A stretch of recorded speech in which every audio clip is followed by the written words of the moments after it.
कल्पना कीजिए, दुनिया का एक ऐसा देश जिसके पास तेल और प्राकृतिक गैस के विशाल भंडार मौजूद हैं, लेकिन फिर भी वो परमाणु ऊर्जा पर अरबों डॉलर खर्च करता है। यही देश है ईरान। पिछले 2 दशकों से जब भी ईरान का नाम लिया जाता है, उसके साथ परमाणु कार्यक्रम, यूरेनियम एनरिचमेंट, अमेरिका इजराइल आर्थिक प्रतिबंध और युद्ध जैसे शब्द भी जुड़ जाते हैं। लेकिन क्या आपने कभी सोचा है कि आखिर इस पूरे विवाद की शुरुआत कैसे हुई? क्या ईरान शुरू से ही परमाणु हथियार बनाना चाहता था, या फिर ये कहानी कुछ और है? दरअसल ईरान के परमाणु कार्यक्रम की शुरुआत किसी गुप्त सैन्य योजना से नहीं, बल्कि अमेरिका की एक शांति पहल से हुई थी। ये कहानी है विज्ञान, राजनीति, भरोसे, अविश्वास और महाशक्तियों के टकराव की, जिसने एक सामान्य ऊर्जा परियोजना को दुनिया के सबसे विवादित परमाणु कार्यक्रम में बदल दिया। अगर 1957 से 2026 तक की इस पूरी यात्रा को एक वाक्य में समझना हो तो कहा जा सकता है कि ईरान का परमाणु कार्यक्रम एक नागरिक ऊर्जा परियोजना के रूप में शुरू हुआ था, लेकिन समय के साथ ये संप्रभुता, प्रतिबंधों, तकनीकी आत्मनिर्भरता, क्षेत्रीय शक्ति संतुलन और महाशक्तियों के रणनीतिक संघर्ष का प्रतीक बन गया। 3 पार्ट्स में इस पूरी कहानी को आज हम जानने वाले हैं। नमस्कार, मेरा नाम है ऋचा पराशर और आप देख रहे हैं वन इंडिया हिंदी। ईरान के परमाणु कार्यक्रम की कहानी शुरू होती है 1957 से, जब दुनिया शीत युद्ध के दौर में थी। उस समय अमेरिका के राष्ट्रपति जो थे, उन्होंने एटम्स फॉर पीस कार्यक्रम की शुरुआत की, जिसका उद्देश्य परमाणु तकनीक का इस्तेमाल युद्ध नहीं, बल्कि बिजली उत्पाद, चिकित्सा और वैज्ञानिक अनुसंधान के लिए करना था। इसी पहल के तहत अमेरिका ने ईरान को नागरिक परमाणु कार्यक्रम विकसित करने में सहयोग दिया। उस समय ईरान में शाह मोहम्मद रजा पहलवी को शासन था और अमेरिका उसका सबसे करीबी सहयोगी माना जाता था। 1967 में अमेरिका की मदद से तेहरान रिसर्च रिएक्टर स्थापित किया गया। इसका उपयोग वैज्ञानिक शोध, चिकित्सा और रेडियो आइसोटोप उत्पादन के लिए किया जाता था। उस दौर में ईरान का परमाणु कार्यक्रम पूरी तरह शांतिपूर्ण और नागरिक उपयोग तक सीमित था। फिर आया 1974, जब शाह ने देश को परमाणु ऊर्जा के क्षेत्र में बड़ी ताकत बनाने का सपना देखा। उन्होंने अगले 2 दशकों में 23,000 मेगावाट परमाणु बिजली उत्पादन का लक्ष्य रखा। पश्चिमी जर्मनी की साइमंस KWU कंपनी के साथ बुशहर में 2 परमाणु रिएक्टरों का निर्माण शुरू हुआ, जबकि फ्रांस की फ्रेमेटोम कंपनी के साथ डार्खोविन परियोजना पर भी काम शुरू हुआ। ऐसा लग रहा था कि ईरान मध्य पूर्व की सबसे बड़ी परमाणु ऊर्जा शक्ति बनने की ओर आगे बढ़ रहा है। लेकिन 1979 की इस्लामिक क्रांति ने सब कुछ बदल दिया। शाह की सत्ता खत्म हो गई, अयतुल्ला रूहुल्लाह खुमैनी के नेतृत्व में नई सरकार बनी और अमेरिका सहित पश्चिमी देशों के साथ रिश्ते बिगड़ गए। विदेशी कंपनियों ने अपने प्रोजेक्ट छोड़ दिए, परमाणु समझौते रद्द हो गए और बुशहर समेत कई परियोजनाएं अधूरी रह गई।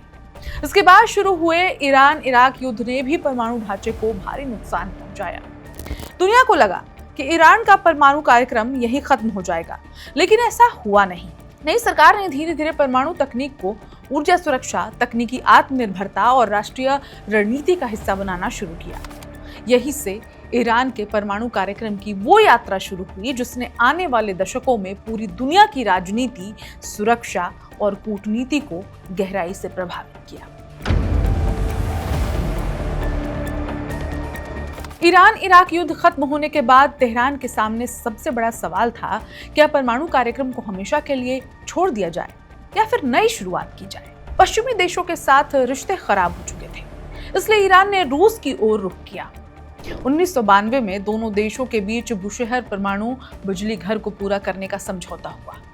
ये केवल एक परियोजना नहीं थी, बल्कि दुनिया के लिए संदेश था कि ईरान अपना परमाणु कार्यक्रम जारी रखेगा। इसके साथ ही उसने परमाणु ईंधन चक्र में आत्मनिर्भर बनने की दिशा में भी कदम बढ़ाए।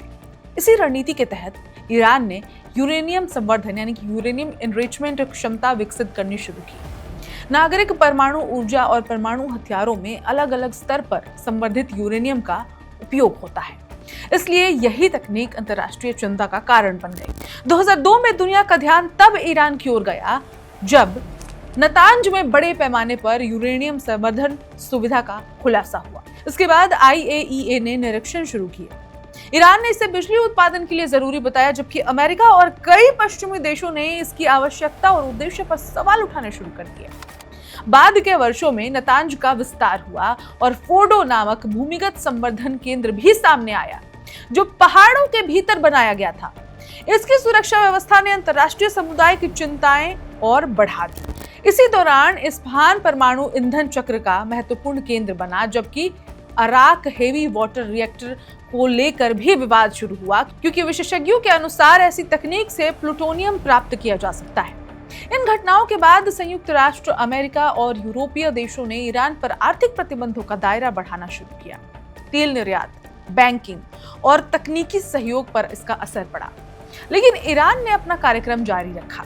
2009-2010 में स्टक्सनेट साइबर हमले ने नातांज के कई सेंट्रीफ्यूजों को नुकसान पहुंचाया। इससे परमाणु प्रतिष्ठान पर दुनिया का पहला बड़ा साइबर हमला माना जाता है। इसके बावजूद 2011 में बुशहर रिएक्टर राष्ट्रीय बिजली ग्रिड से जुड़ा गया और इसके बाद 2013 में व्यावसायिक संचालन शुरू हो गया।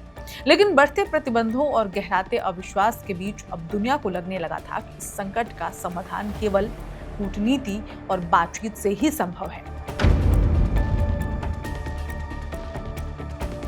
कई वर्षों के तनाव और प्रतिबंधों के बाद 2013 में कूटनीतिक बातचीत शुरू हुई।